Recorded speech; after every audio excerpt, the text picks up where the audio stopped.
మా ఫ్రెండ్ ఒక క్వశ్చన్ అడిగాడు, కల్కి సినిమాలో హీరో ఎవర్రా అంటే నేను చెప్పిన సమాధానం అమితాబ్ బచ్చన్.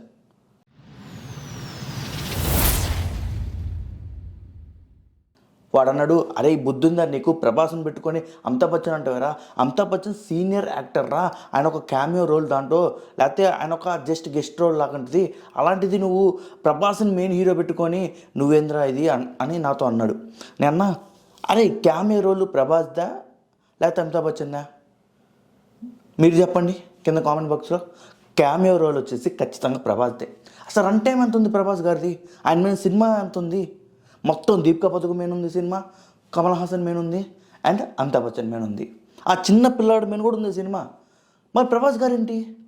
జస్ట్ చివరిలో నేను కర్ణుడు అంతే, అంతే కదా సినిమాలో. ఒక ప్రభాస్ గారి సినిమాలో అంటే ప్రభాస్ని బేస్ చేసుకొని ఇన్ని కోట్లు బడ్జెట్ పెట్టి తీసిన సినిమాలో ప్రభాస్ గారు హీరో కాదు. ఇది ఎవరైనా ఒప్పుకోవాల్సిన సత్యం. ఓకే, ఎంత పెద్ద హీరో అయినా సరే కథే ముఖ్యం అంటారు కదా, రైటే. కానీ కల్కి సినిమా కథ వల్ల ఆడిందని ఒప్పుకుంటారు ప్రభాస్ ఫ్యాన్స్? కింద కామెంట్ బాక్స్లో ప్రభాస్ ఫ్యాన్స్ ఎవరైనా ఉంటే చెప్పండి అయ్యా, ఇది ప్రభాస్ సినిమానా లేకపోతే అమితాబ్ బచ్చన్ సినిమానా అని. నాకేది ఇది ప్యూర్లీ అమితాబ్ బచ్చన్ సినిమా. అనగా నాకు తెలుసు మీరు ప్రభాస్ యాంటీ అని. నేను ప్రభాస్ యాంటీ కాదురా బాబు, నేను సినిమా అభిమాని. నాకు సినిమా బాగుందనే చెప్తున్నా, నేను బాగలేదనే చెప్పట్లా. కానీ ఈ సినిమాలో మెయిన్ హీరో అమితాబ్ బచ్చన్ అని చెప్తున్నా. ఇది క్లారిటీ అనమాట. నేను కాకపోతే ఇంకెవరు చెప్తారు చెప్పు? నేనే కాదురా బాబు, ఈ సినిమా ప్రొడ్యూసరు అశ్విని దత్ గారే చెప్పారు. ఒకసారి చూసుకో ఒకసారి. ప్రభాస్ గారు హీరో కాదు, ప్రభాస్ గారు జస్ట్ యాక్టర్. ఆ సినిమాలో మెయిన్ లీడ్ రోల్ అనమాట.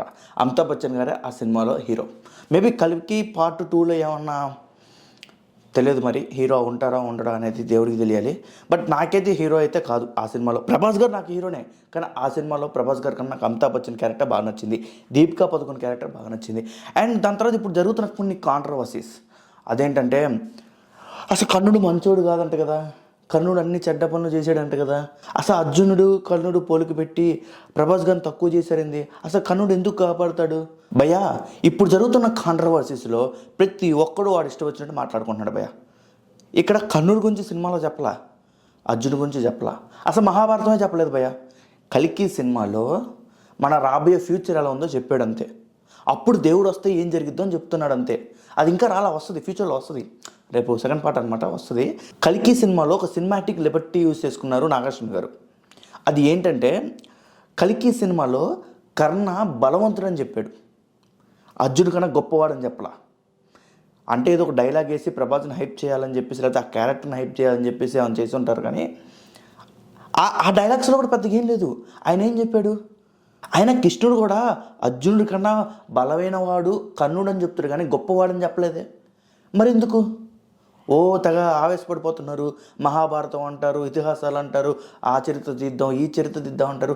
ఇక్కడ ఈ సినిమాలో ఎవరు గొప్ప అని చెప్పలేదురా బాబు, ఎవరు మంచోళ్ళని చెప్పలేదురా బాబు, బలవంతుడని చెప్పారు. కర్ణుడు నిజంగా బలవంతుడే. ఆయన బుద్ధి ఏంటిదో ఏంటి పక్కన పెట్టు, బలవంతుడని చెప్పాడు, బలవంతుడే. ఆయన కృష్ణుడు చెప్పింది ఏంటిది? రథం పైన అర్జునుడికి పైన ఆంజనేయ ఉన్నాడు, ఈ బండిలో నేనున్నా నువ్వున్నావు, అయినా కర్ణుడు వేసిన బాణానికి 2 అడుగులు వెనక్కి వెళ్ళాం అని చెప్తాడు.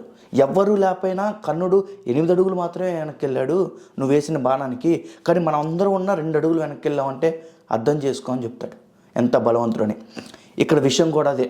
నాగార్జున గారు చెప్పదలుచుకుంది ఏంటంటే, కర్ణుడు గొప్పవాడ అర్జునుడు గొప్పవాడ, వీళ్ళిద్దరి మధ్య మంచి వాళ్ళు ఎవరు చెడ్డవాళ్ళు ఎవరని కాదు.